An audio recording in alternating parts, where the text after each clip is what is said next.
антикорупційної політики. За результатами оцінювання, яке відбулося у липні 2017 року, тобто майже приблизно через 6 місяців, антикорупційною мережею ОСР і експертами цієї мережі було проведено оцінку виконання цих рекомендацій. Маємо, я вважаю, непогані результати, тому хотіли б почути пані Хованську з приводу даного оцінювання. Дякую.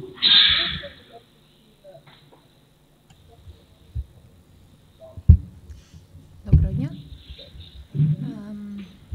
Okay, I will try to be slow, but at the same time I will try to be short, concise, and I will also try to just highlight the main points.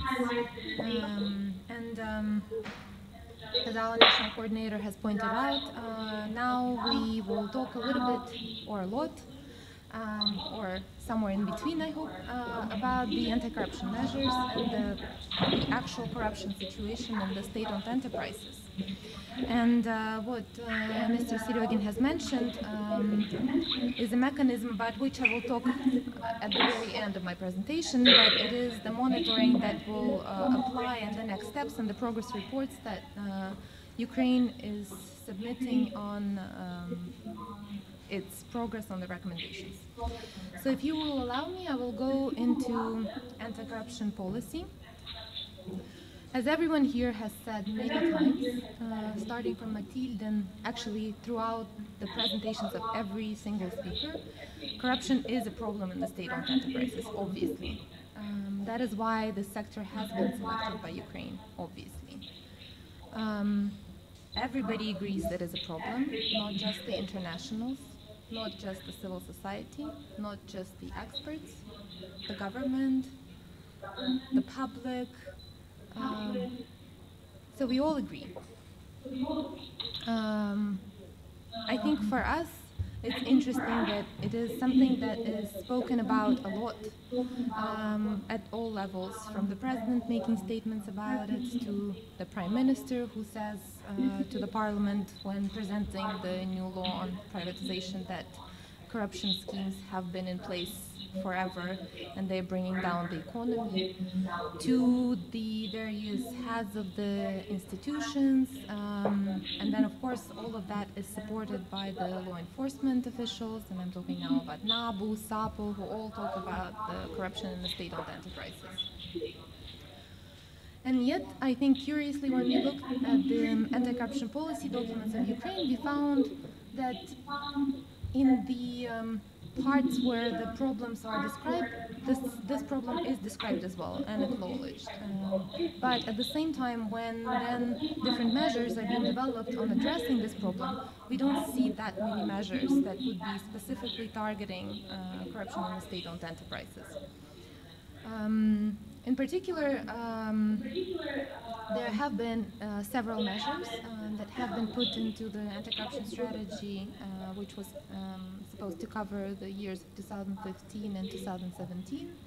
And some of them have partially taken place, and I will talk about it a little bit in detail throughout my presentation. And some of them have been, in our opinion, very optimistic, like, for example, bringing Ukraine in line with the OECD guidelines in corporate governance. I mean, this is something that I hope Sweden will do one day. And Norway will do one day, and many other countries will do one day, and I certainly hope Ukraine will do one day, but I cannot see how that could be done in 2 years, or 3 years, or 4 years. So of course, these parts and measures have been left unaddressed. So one of the recommendations for us was the fact that we believe that these anti-corruption strategies should continue draw attention to the fact that corruption in state-owned enterprises is a problem, that it should be an area of concern, that the issues that are talked about, such as political capture, such as misuse of state-owned enterprises for private interests and gains of political elites, such as procurement abuses, such as creation of satellite companies, all of that should be a acknowledged and reflected, and realistic measures should be developed, and the ones that have been developed should be also seeing their reflection in the next documents that will be developed by the bodies such as National Anti-Corruption Prevention Agency and others when they think about the anti-corruption policy. If we can go to the next slide. As I said, some measures that have been envisioned back in 2015 have actually started seeing the light of the day, and we are happy about it, but still I think that, like everything else in Ukraine, it's the implementation that is a problem. I think our counterparts here have learned very well how to write the documents. They are very well aware of the international standards, and they do this pretty well, but what happens in the actual practice is another issue. So there has been a requirement made mandatory to a particular number of SOEs, and a very large number of SOEs, to introduce these anti-corruption programs. These programs should be checked with the National Agency on Prevention of Corruption, which develops the guidelines and should be providing guidance to the state-owned enterprises. National Agency on Prevention of Corruption has done some of it. They have developed the guidance, they have developed the template, which has actually turned to be both good and evil, if you wish. And the reason why I say evil is because they have created a document that has been taken in our findings by most of the state-owned enterprises and simply put in the names of these state-owned enterprises. And therefore, it truly does not reflect an anti-corruption strategy or program for any of the state-owned enterprise that adopts simply a carbon copy of this template that has been developed by great experts together with the National Agency on Prevention of Corruption. We talk about it, everybody talks about it, that in order to, and I think it's very logical, and any person who doesn't even work on compliance and anti-corruption would agree, that in order to understand how you deal with a problem, you first have to look at what the problems are, how they occur, and then based on these risks and actual occurrences, you develop a strategy that tackles specifically problems in your area, whatever you're looking at. And so if you have a state-owned enterprise, the state-owned enterprise should perform this risk analysis based on its own realities, on its economic realities, on its practices, on its own risks, including the governance issues, including the realities of the economic sphere that they're working in, and develop an anti-corruption strategy. And of course, as international experts, if we see that these strategies are exactly the same, I mean, how could that be possible?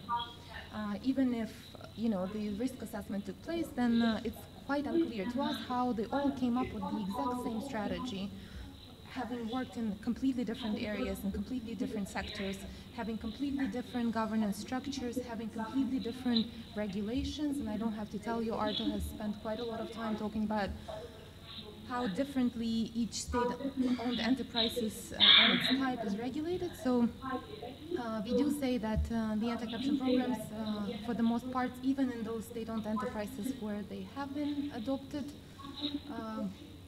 probably were not based on the corruption risks.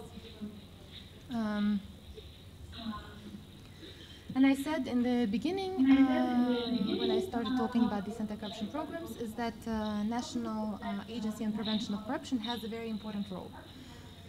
They are supposed to provide guidance, and we have met with at least 4 of our state-owned enterprises that we looked at, but also we met with many others, and they felt that they did not have enough guidance from the National Anti-Corruption Prevention Agency, that the guidance was the template.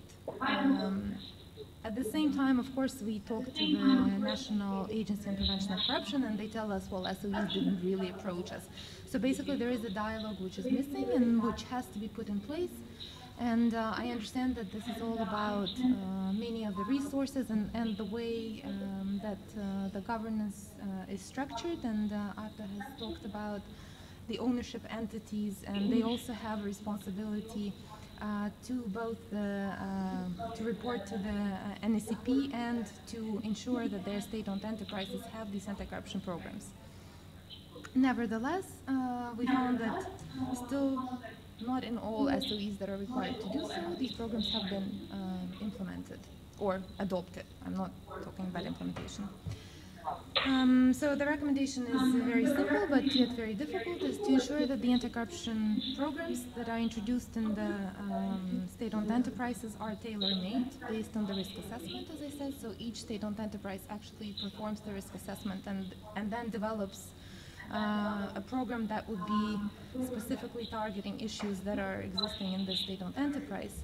And the template that has been developed by the agency should be used as a kind of minimal requirement. And it does not provide the risks. It provides the tools that should be existing, but it doesn't really show how to counteract particular problems that could exist in different state-owned enterprises. The next measure that also has been started and initiated by Ukraine is the anti-corruption in the anti-corruption institutions and the units. First, I talked already about the role of the NACP. They have this policy intervention role in the state-owned enterprises context. They develop guidelines, they control the implementation of the law on prevention of corruption, and they provide advisory support to SOEs, or should do so. We think that there is room for improvement on all of these roles. We do see a lot of things that are being done by the agency, but we also see that there is need for much more. Then the two law enforcement agencies that are most interesting for us are, of course, the NABU and SAPU, because we are interested in high-profile cases, so we're interested in the big cases, which all fall under the jurisdiction of these two agencies. And they have started investigations, they have started prosecutions, but that is not enough. And I will come back to that a little bit later. And then finally I come to the second kind of innovation that has taken place since 2014, and that is the anti-corruption commissioners, or in state-owned enterprises, or what they're called in Ukrainian upovnovazheni. And here we also found some interesting parts and bits very similar to anti-corruption programs. So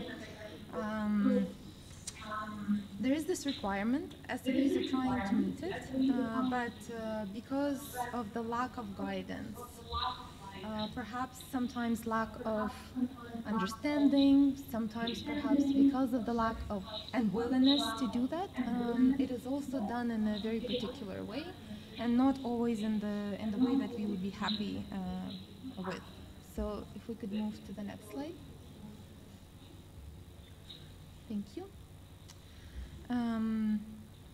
Similarly to the anti-corruption programs, the anti-corruption commissioners have been made mandatory in the same, in fact, state-owned enterprises. And again, it's a very large number of state-owned enterprises. But again, similarly to the anti-corruption programs, we found that they have not been appointed in all required SOEs. That's number one. And number two, which I think is actually much more important, is that we found that they are very often appointed without an open competition. And it's not that we love open competition so much, even though we do, but it's about the fact that if we want this person to be a true compliance officer, and that's the bottom line of what the international standard says, then this compliance officer should have the qualifications to do so. And for that, there should be an open competition in order to hire the right person. What we have seen in many SOEs is that this function has been assigned to an existing employee, and not necessarily even of a high level. Very often it's, for instance, someone in internal security or something like that. So, and sometimes to someone doing completely different job. And so this is kind of a hobby on the side, which obviously again doesn't meet the requirement, doesn't do anything for the problem. And then because they have to be appointed according to the law, they are appointed, they make their reports, but all of this is done formalistically. And so basically does not really address the issue of corruption in the state-owned enterprises. So what we recommend is first to appoint them through open competitions. And second, we recommend that they should be made independent. That there should be reporting channels which they would be using in order to find and detect corruption and try to address it within their own institutions. I talked already about the appointment and dismissal. It should be done also independently. In this function, the function of the compliance officer should be the one that would be reporting to the supervisory board, and this kind of shows a particular status of what we are looking for, that we are not looking for some person who is doing something and then on the side the anti-corruption is a person who reports directly to the board and i.e. has serious functions of preventing and reducing corruption in his enterprise or her enterprise. We also say that they should be well-resourced, they should be well-trained, they should have all the necessary anti-corruption tools, which ones I will talk about in the next slide. And I think that also another important thing that the international standards require is that their mission should be communicated to all employees. So if I work in the state-owned enterprise and I have no idea who my compliance officer is, that is not good. That means that basically there's no point in having him at all, because it means that even if I would ever detect corruption, I would never go to this compliance officer, I would never turn to him. So this should be communicated to all employees. How it can be done, it can be done through a variety of different ways and tools, and some of the SOEs that we looked at actually have done this and are being successful in this. So this could be replicated and done throughout the SOEs that are introducing this function of compliance officer or anti-corruption commissioner. And of course, they should be supported by the management. So basically, the management should have a particular status, as I said, and the management should be supporting them. And if they are reporting directly to the supervisory board, I think this kind of answers already the question of what their status is and how much the management is supporting them. If we can go to the next slide then. Now I'm talking about the anti-corruption tools that I mentioned that this anti-corruption commissioner or the supervisor or compliance officer, if you wish, should have. Okay, so I think that first I will talk about the problem that is probably, in our opinion, and probably in your opinion, having lived here, one of the biggest, and that's who exactly is covered by the law on prevention of corruption in the state-owned enterprises. We have tried to determine that. We have failed because there are many interpretations, and even though back in 2015 the anti-corruption strategy and then the anti-corruption plan both have stated that Ukraine should determine in law the specific requirement to whom this law would apply. It's still not done, and there are a lot of debates, and there is no consistency in practice. So some SOEs require everyone to submit their asset declarations. Some say that it doesn't apply to them at all. Some decide that these people would submit the asset declarations, these would not. And they all have their own legal arguments. And then the National Agency on Prevention of Corruption is kind of taking a very careful position not to also give you the list, because in reality it is not clear in the law. In our opinion, and I think that our colleagues in the agency would agree, and we have a lot of, as I said, we had a lot of discussions, a lot of debates. So this should be clarified in the law.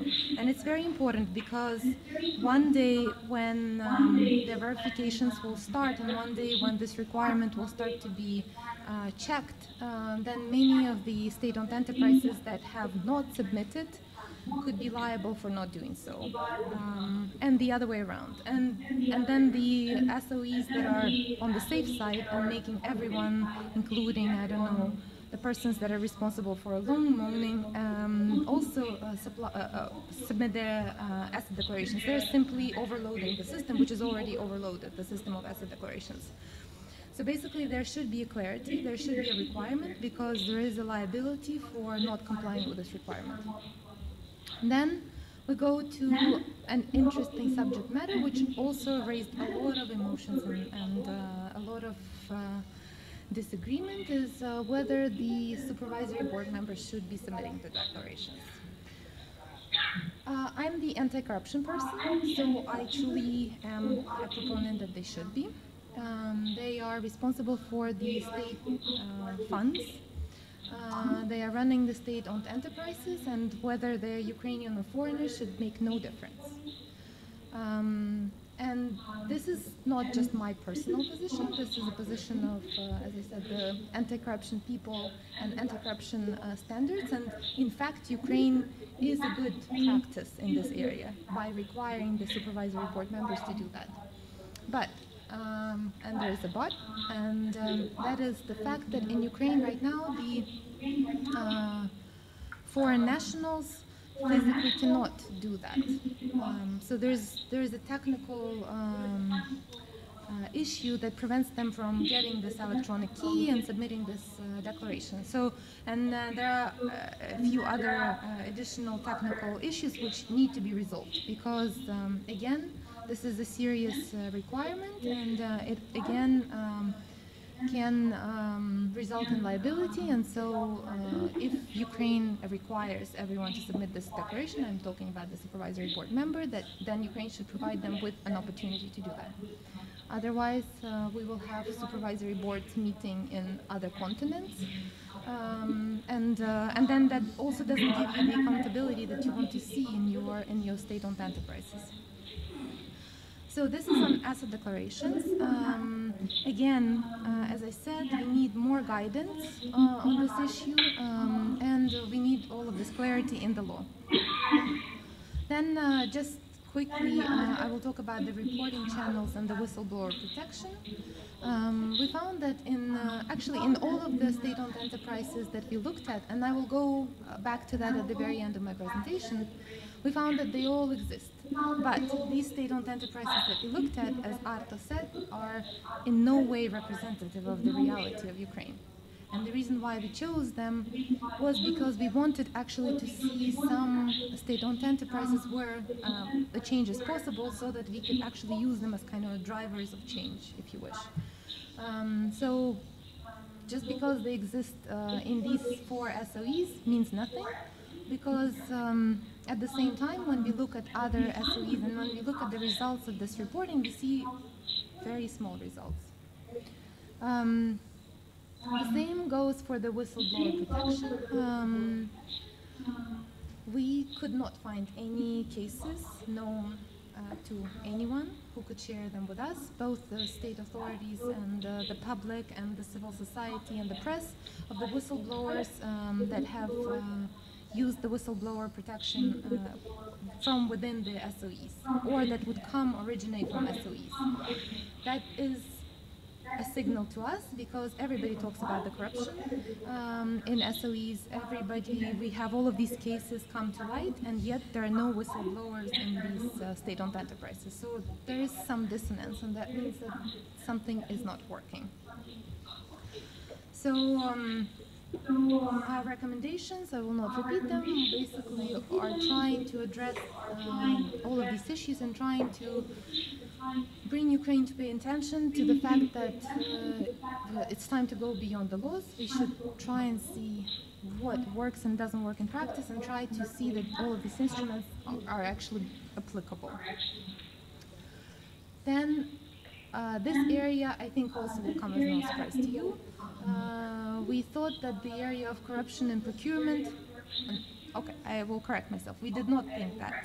I think all of you, all of our counterparts here, from government, civil society, private sector, and internationals, have all highlighted that the public procurement by the state-owned enterprises is probably one of the biggest issues. And when we look at the corruption schemes that are being investigated by the law enforcement officials right now, we also see that it's mostly public procurement. Again, the leadership of this country is saying that the corruption schemes are in place, and kind of everybody is talking about it, and yet there is not much being done about it.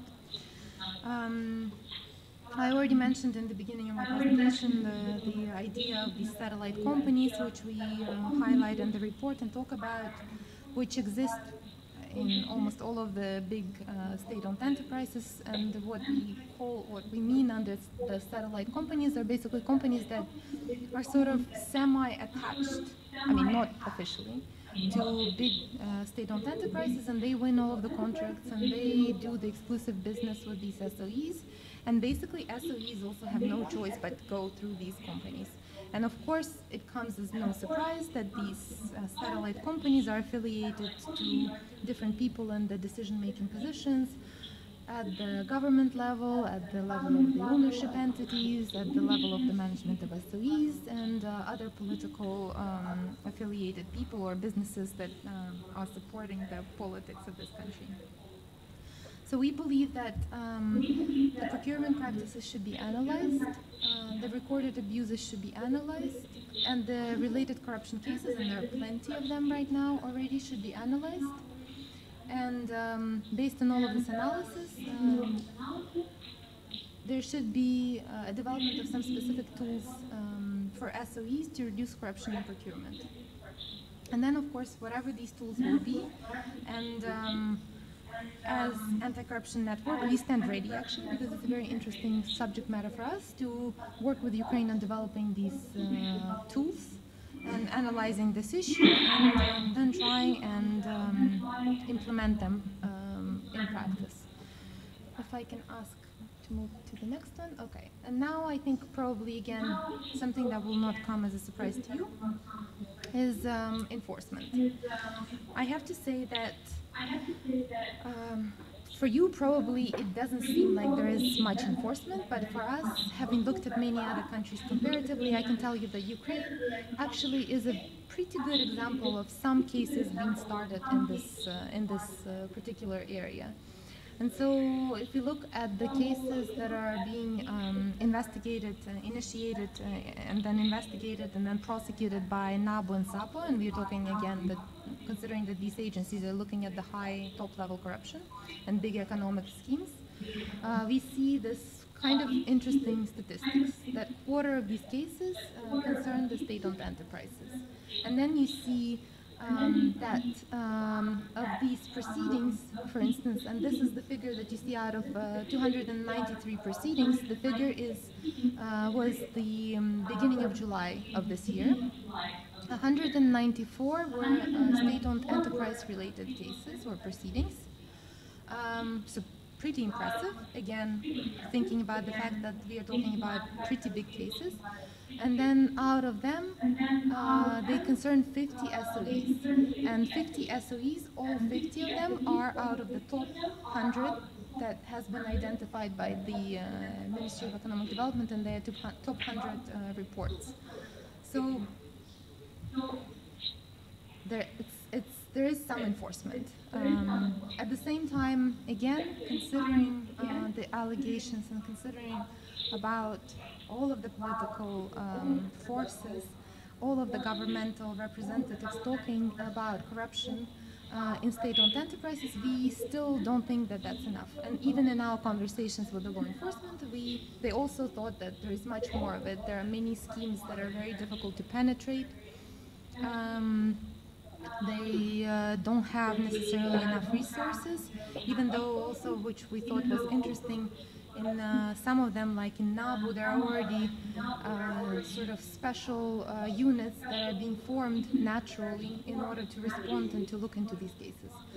So what we recommend is to strengthen enforcement at all levels, because it's very good to investigate top-level corruption in state-owned enterprises, but as Adam said, there are these unitary enterprises somewhere in the midst of Ukraine, which are probably not in this top 50, top 100, but they have been involved in corruption and have their own schemes and should be also looked at. And so basically the enforcement should be really stepped up at all levels. We also think, just from the perspective of the OECD countries, from the working group on bribery that deals with transnational bribery, for cases in such situation, it's very helpful very often to do some sort of operations that are sweeping the whole sector or industry, because that will look, because very often it's not just a scheme that involves one SOE, it's kind of a whole sector scheme or a whole industry scheme, and again, I don't have to tell you this, I think you are pretty much aware of it. So we think that maybe this is something that Ukraine should pursue.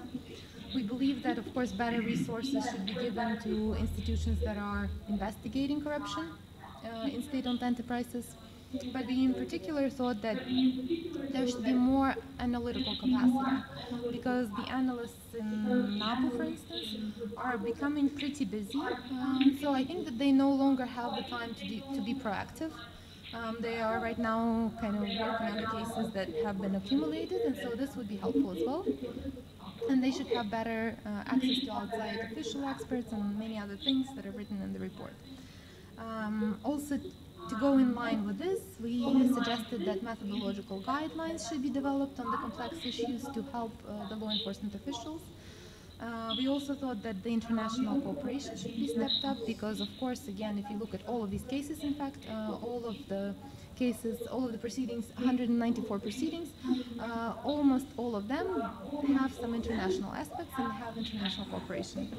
And finally, and I think it's important right now for Ukraine, which is right now at the beginning of, I hope, creation of an anti-corruption court, to look into the court practices and to see what will happen to these 194 proceedings, and where this would lead and what the courts will say. And now, very briefly, I will talk about the 4 case studies. And as I said, very briefly, because I think that, as I have said, they are not representative of the SOE's landscape in Ukraine. They are the champions not only in the corporate governance area, which is not surprising, but also in the anti-corruption measures. They all are doing all of the things that they are required to do by law. They have developed and adopted the anti-corruption strategies. They all have appointed anti-corruption commissioners, as it is required by the law. And here I will just say a little bit about the fact that, from our perspective, it's important that these anti-corruption commissioners become, in fact, compliance officers. And I think that, and I mean, in my mind, it should be one thing, it's the same thing. But at the same time, because there is a very kind of rigid requirement and understanding, in fact, I believe, of the requirement of these anti-corruption commissioners, that some of the SOEs are actually opting to create 2.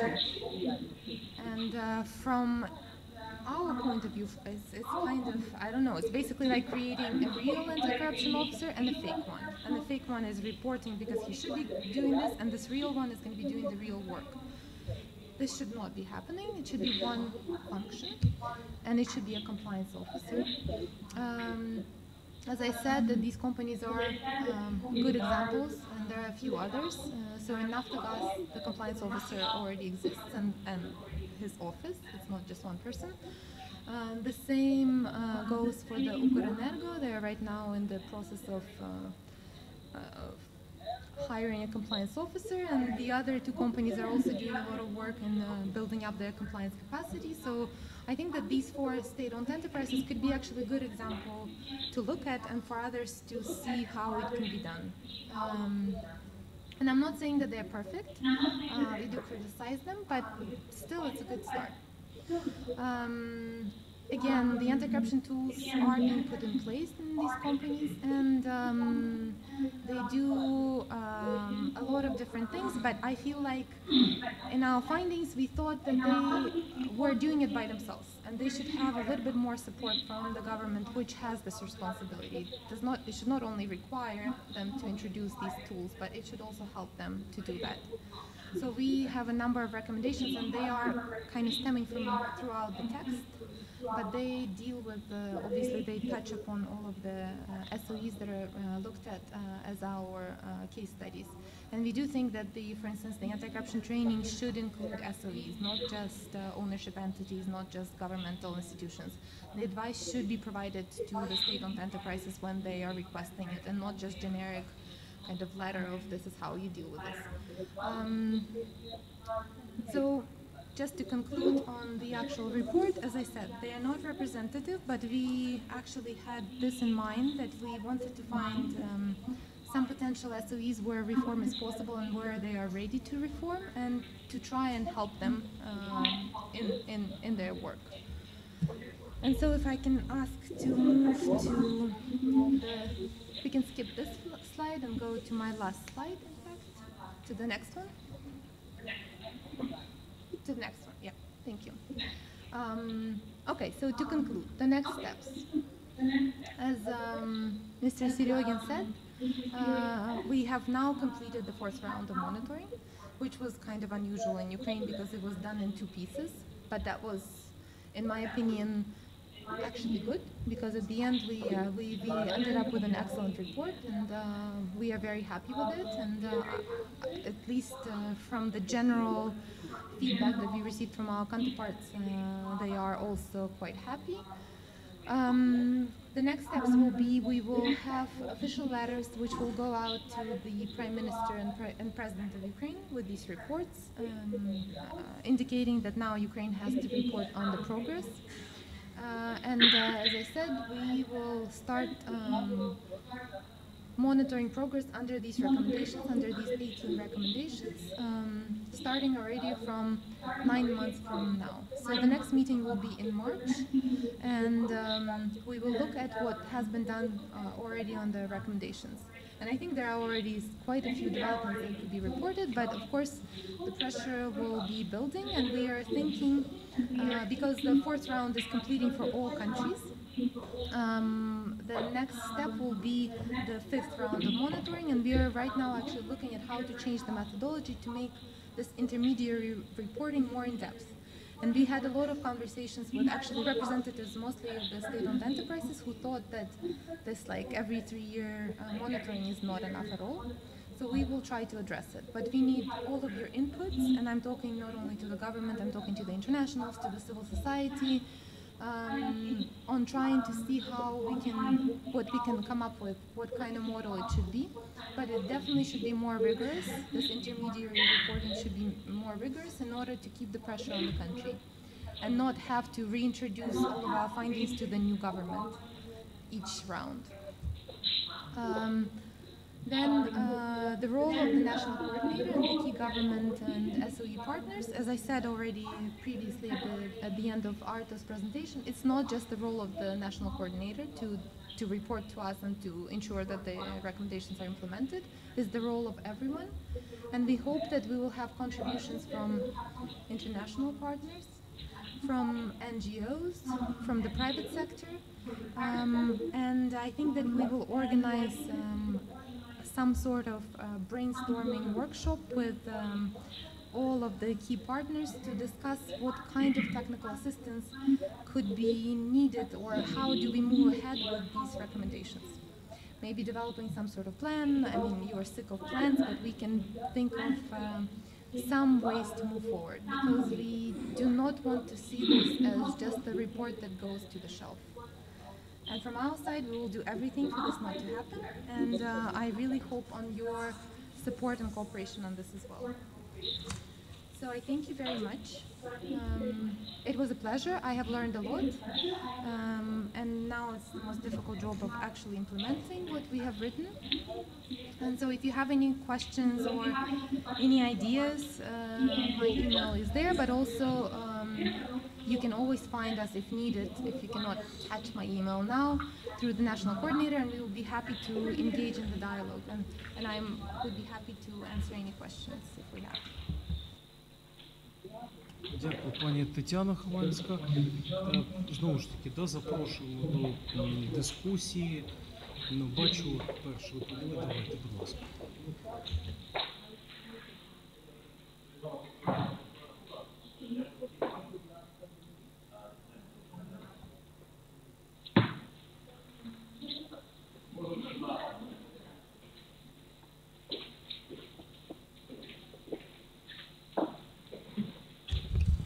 Доброго дня. Я представляю спеціалізовану антикорупційну прокуратуру САПО, перший заступник керівника Грищук Максим Олександрович. Хотів уточнити цифру, ви там зазначили 293 провадження, там помилка, там у нас 793. Чверть з тих це 194 провадження, це більш точна цифра. Зараз їх вже трошки більше, але це десь там на червень-липень місяць видавали. Щодо ваших очікувань про результати розгляду в судах, ми також оптимістично дивимося, але реальність дещо суворіша. 70% наших справ в судах затягуються. Затягуються з процесуальних моментів як стороною захисту, так і самими судами. У нас зараз дуже велика надія є на антикорупційний суд, який нарешті створиться, і ті справи, які ми передали вже в суд, не будуть продовжувати слухати вже в новому створеному антикорупційному суді. Тому ми маємо велику надію, що дійсно піде зрушення після вже закінчення формування цього антикорупційного суду. І щодо державних підприємств, ті проблеми, які ми бачимо, є ще одна проблема, яку, можливо, ви не озвучили, можливо, я просто неуважно читав звіт. Призначення керівників підприємств. У нас це зараз дуже заполітизований аспект, і фактично після виборів, які у нас відбудуться наступного року, у нас знову буде етап перепризначення керівників підприємств. З тими матеріалами проваджень кримінальних, з якими ми працюємо, з якими ми бачимо, кажуть, механізм формування команди на підприємстві. І ми бачимо, що кожна політична група, яка приходить, наставить своїх керівників, і в подальшому ці керівники фактично створюють ці схеми, які ми в подальшому розслідуємо. Тобто якраз є проблема в тому, що є політичне призначення. Є певні зрушення в частині того, що призначується через конкурс, і ми це вітаємо, це правильний підхід, але це одиночні приклади. Більшість випадків просто призначаються свої люди. Тому прошу, якщо ви будете мати можливість, зверніть також на це увагу. Дякую.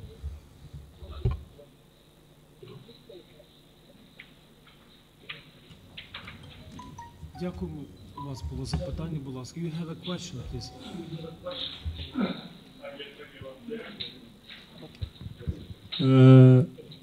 Peter Buck from the Norwegian Embassy.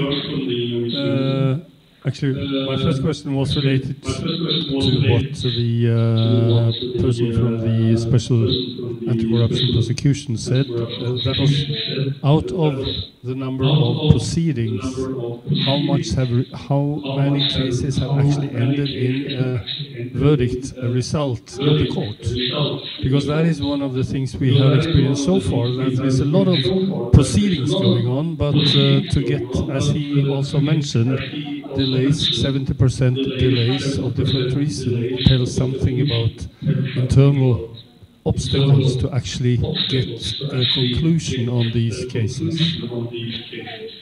My other question is related to,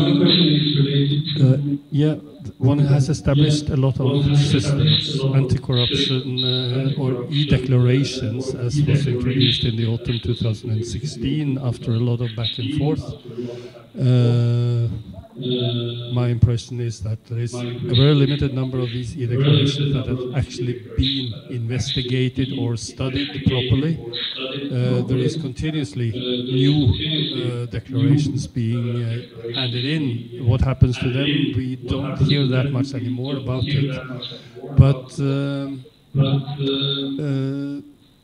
the question is what comes out of it, and this is very much linked to, on one side, technical solutions, okay, that can be a tool, but it's also very much about the people, the attitude in different institutions, governmental institutions, private institutions, to the whole concept of corruption. That needs to be changed, and that takes time. That is not, I mean, in my view, any technical solution can be corrupted, if you want. There is no corruption-proof technical solution. The corruption proof is in changing the mindset.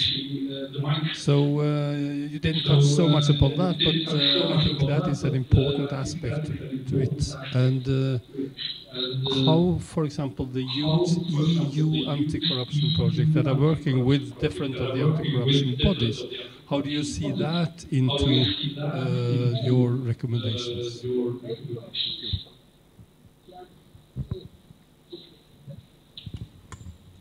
Perhaps I can start with the second question, and then, or maybe the first one is easier. The one on the adjudication, or the number of what happens to these proceedings. And it was already partially responded or talked about by the colleague from the Specialized Anti-Corruption Prosecution Office. You are correct, and perhaps he can give us the exact numbers, but at the time when we were looking, it was very few that have made it to the court. We have looked at several cases like Onishchenko case in depth in the report, because basically today we're just presenting the key findings. The report is very detailed, and there is some there are some good news, but they are not enough, and that's why we're talking about stepping up of the enforcement at all levels. It's not, enforcement is not just in detecting corruption and investigating it, but enforcement is basically about bringing people to responsibility and punishment for what they have done. And this is something that we talk about in our report, and this is something that Ukraine is still missing. And this is something that Ukraine should be reporting on, and it's part of our recommendations. So you are completely correct. And we, as our colleague from SAPO has mentioned, also have hopes for the court, the anti-corruption court. And I think we will very soon see whether it will adjudicate cases or not, and what will happen. But they do have quite a few cases to look at, and we will see exactly what the results will be. From our point of view, we will keep the pressure on, because it's not only this part of the report that talks about the need for enforcement, but also the general anti-corruption report that was adopted back in September. So we'll continue looking at this, and we'll continue kind of banging the wall, because we do think that there is, as I said, there is progress on this area. And we think that there is potential for even more progress. And we are committed. We are working with other international organizations and trying to support, including the selection process into the anti-corruption courts. And we hope that something good will come out of it. So this is the answer to the first question, which, as I said, is an easy one. The second one, on what happens to all of these wonderful initiatives, and how do you actually target the mindset of the people that are involved in the corruption schemes, or people who tolerate these corruption schemes?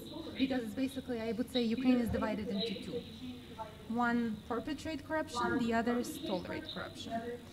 So I think that the way to approach it, and again I will go back to the fact that this is just a part of the general report, and we talk a lot about the issue of how to try and address this mindset in the main part of the report. And I think that there are good initiatives, and Ukraine is doing some things, like, for instance, getting the civil society more active, experts more active, and there are all of these different programs that are trying to keep pressure. Because basically, and we had this discussion with my team today, that it's all about the society demanding the change. We all can come, make recommendations, but until the society demands the change, nothing will change. So what we can do from our side is help work with the society, help those activists that are educating the society to kind of bring the need for this change and the demand for this change, and we will continue doing this, and I think that this is a general effort. But also, besides that, to just respond in some, this is, as I said, it's more of a philosophical discussion now. How do you change the mindset? But as to some of the tools that we talked about, like for instance the asset declarations, I can give you an example of Romania. So Romania, in 2004, has introduced asset declarations that became publicly available.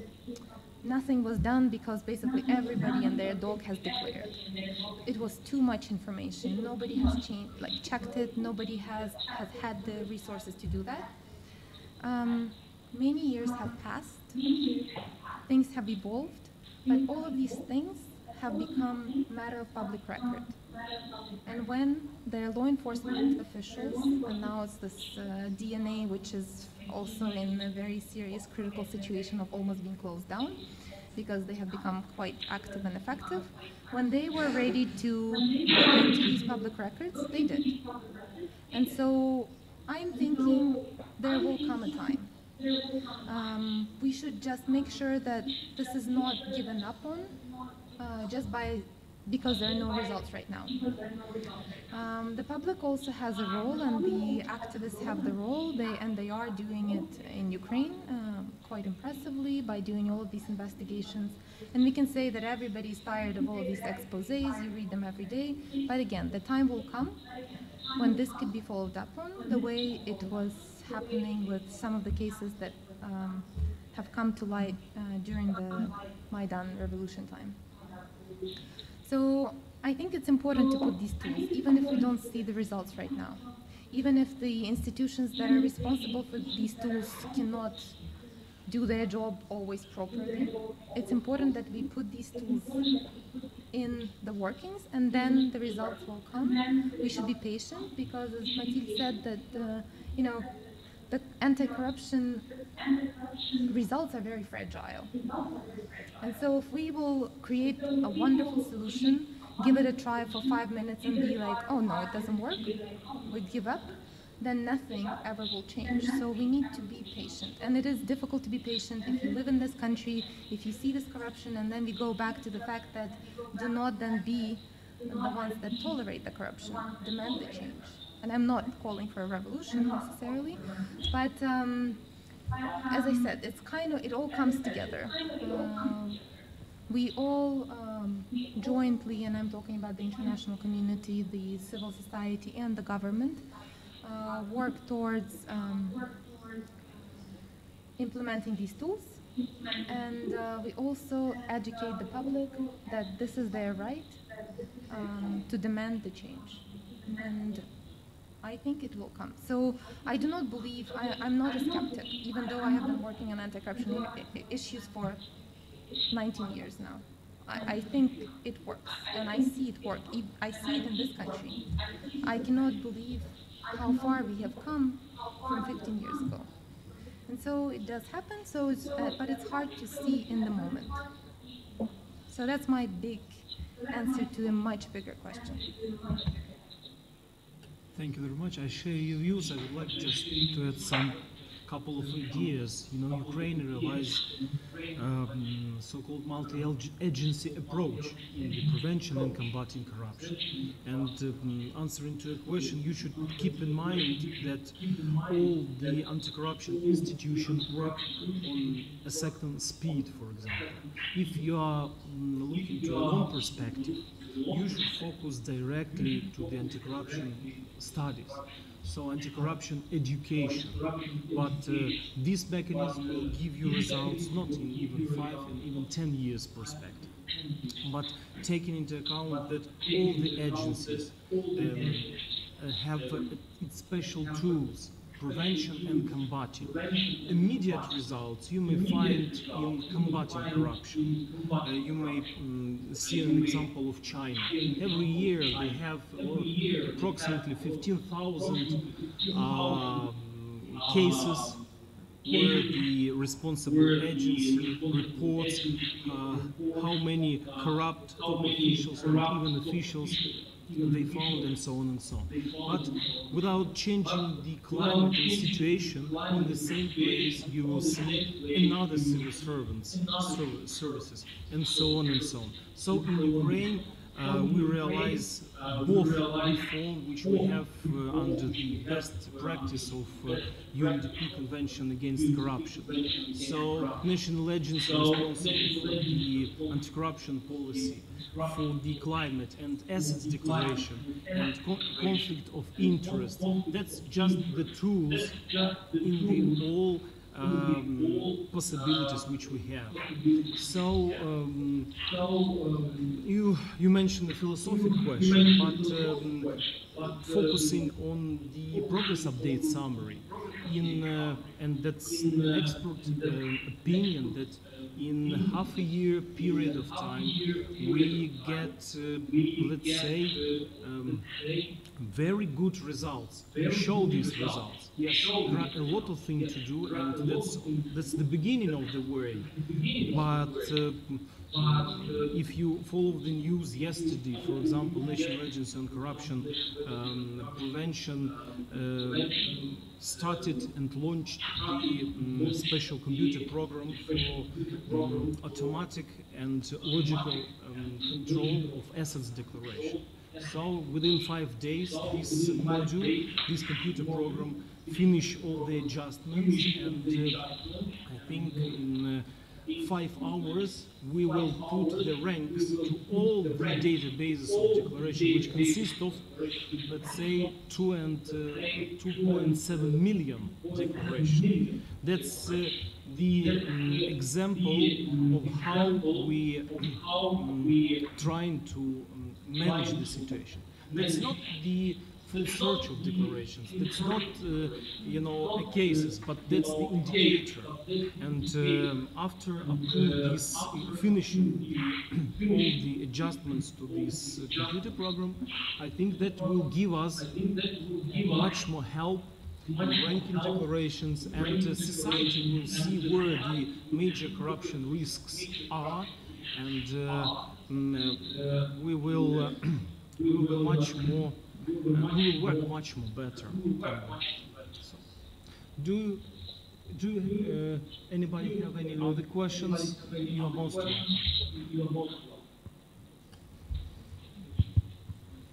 Валерій Нісков, Державна служба фінансового моніторингу України, головний спеціаліст з питань запобігання та виявлення корупції. Пані Хванська, скажіть, будь ласка, ви у своїй доповіді сказали, що уповноважені особи повинні мати незалежність. А от що ви мали на увазі, оскільки питання заробітної плати належить до роботодавця і питання звільнення теж належить до роботодавця. Так от під вашою фразою повинні бути більш незалежними. Що ви мали на увазі і як це можна втілити? Дякую.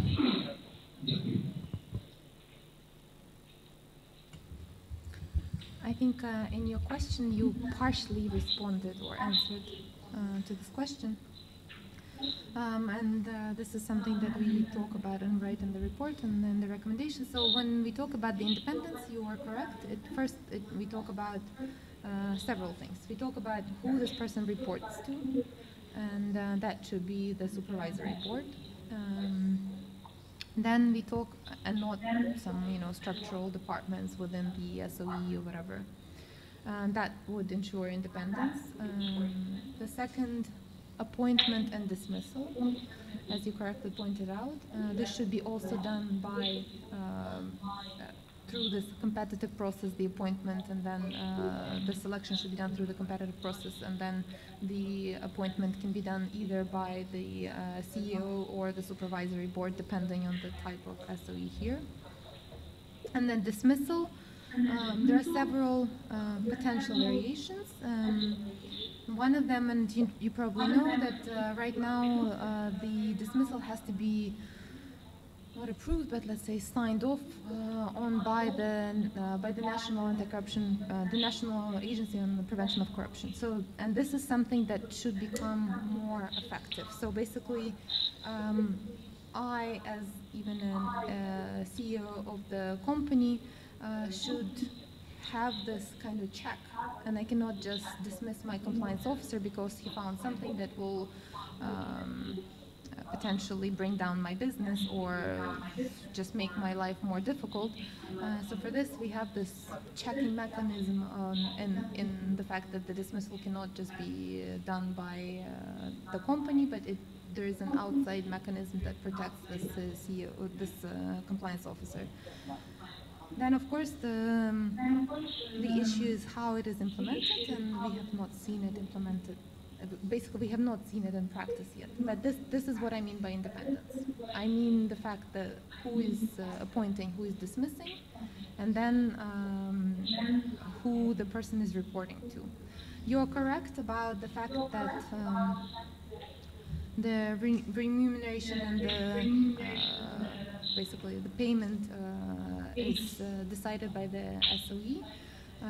That is true.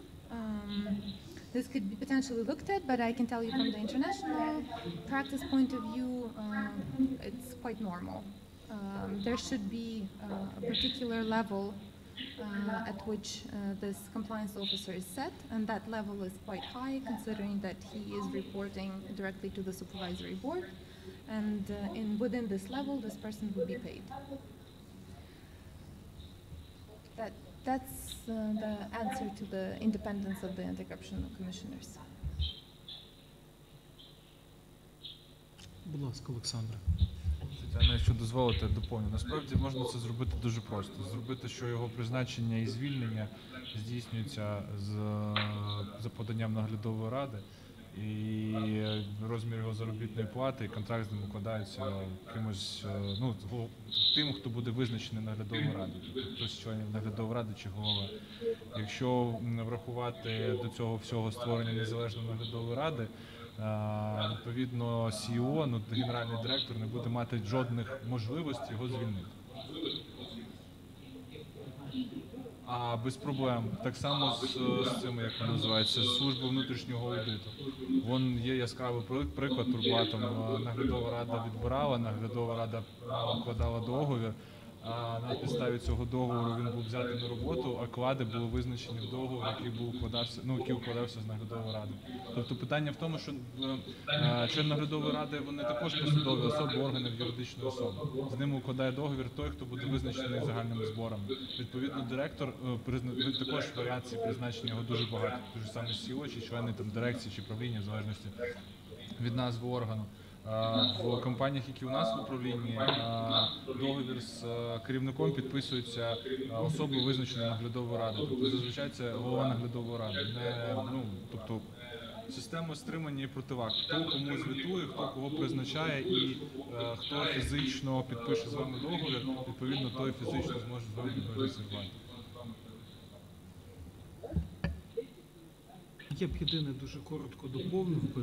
Це ваше питання, по суті, стосується рекомендацій, які ми мали, це від 4-ї до 9-ї рекомендації. В принципі, можете почитати, які були питання поставлені і що ми спромоглися зробити за півроку. Єдине, що пролунало питання стосовно заробітної плати, це 9-та рекомендація, в якій ми не змогли показати суттєвого прогресу, але вона стосується співвідношення і потребує розв'язання на законодавчому рівні, співвідношення заробітної плати і фонду преміювання. На жаль, в Україні ми маємо статистику, останню я мав розмову, приблизно 38% – це заробітня плата, а решта складають відповідні надбавки, премії і інші. Тобто наявність такої пропорції створює певну залежність працівника від його безпосереднього керівника або керівника органу, в якій цей працівник працює.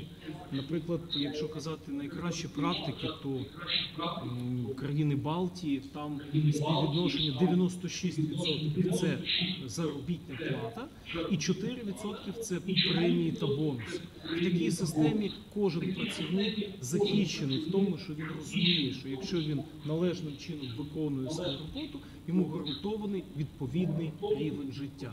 І він вчиняє дії відповідно до професійних своїх вмінь, навичок та знань, ніж, відповідно, знайти якусь схильність керівництва, яке вирішує такі важливі питання, як оплата праці. Але це все відображено в нашому звіті з результатами 4-го раунду. Україна працює над цим, ми наголошуємо на необхідності зміни цієї пропорції. Я думаю, що раніше чи пізніше всі законодавчі ініціативи будуть почуті і, відповідно, затверджені. Будь ласка, якщо є запитання, задавайте.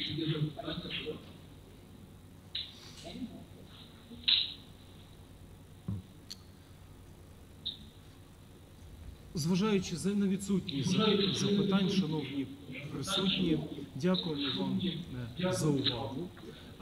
Сподіваємось на те, що ви тут почули достатньо багато нового для вас, що робота в сфері запобігання та боротьби корупції центральних органів виконавчої влади України не зупиняється завдяки допомозі наших партнерів, організацій, з якими ми співпрацюємо. Ми можемо об'єктивно розуміти наші слабкі та сильні сторони, і ми, розуміючи, куди ми рухаємось, я думаю, що ми впевнено досягнемо успіху. Matilda, if you would like to say something, the floor is yours. I think we had a good discussion, and I would just repeat what Tanya said. I mean, these changes happen slowly somehow because it's a whole institutional change that needs to happen and a whole mindset change. So these things don't change overnight. But it's by building the different blocks, the different mechanisms, the different institutions, working with the government, obviously, but with civil society so that they demand this change, and working with the business sector so that also they build up coalitions for change, that then one day you see with some, even if you have the feeling that things are very, very slow, one day you look at the last 5 years, the last 10 years, the last 15 years, and then, yes, it has changed significantly. And I mean, OECD countries, like I can talk, for example, about my own country, France. It has taken time also for the mentality of people to change and for people to, for example, not re-elect people who have been convicted for corruption. It's quite new in France, you know, like 5 years ago, we still had people in our parliaments that had been convicted for corruption, but people still re-elected them. So, you know, these things take time. France is not a good example. We see that a lot of international institutions are working in Ukraine from different angles, from different perspectives, focusing on different parts of the problem or different institutions. But it's, at the end of the day, it's the Ukrainian government and the Ukrainian population that can make this happen for good. So, thank you. But we are here to support and to help. Дякуємо за увагу тоді. До нових зустрічей. До побачення.